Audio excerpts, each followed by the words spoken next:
go back to the question about the most pressing issues, it's hard to name one because I feel like they all affect each other. But what I want to focus on is cost of living and education.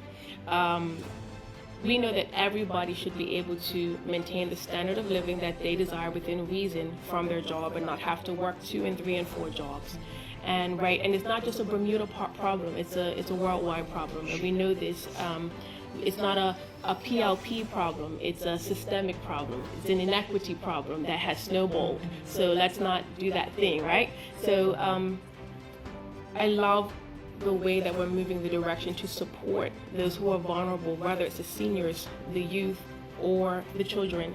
And PLP has always been a labor party, and being a labor party, the concern for the people. Now, strategic planning means that you may not see the fruits right this second, but it means that that tide is turning. If you've had inequity for generations and generations and generations, and now for the last 10, 13, even 20 years, that tide has started to turn, you may not see the fruits how you want it right there, because there's so much in the historical situation that has not been rectified.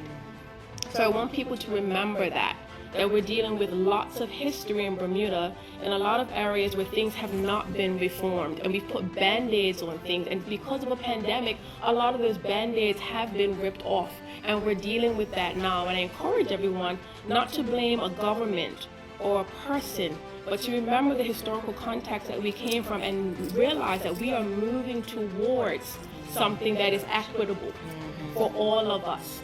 Having said that, with cost of living, we must educate our youth, because they are the future, and the future is now. And education is my background, as you know, and there's a lot being said of education and education reform, and I was privileged and honored and blessed to have a front row seat in working in education reform. And the thing about that is, of course, we can learn from our mistakes, and we can say, yes, we could have done A and B and not C. And I believe that's why that's a phased approach, and that's not, I believe the urgency of needing to reform our education system. Perhaps things, we've made quick decisions along the way, but the point of the matter is we need reform.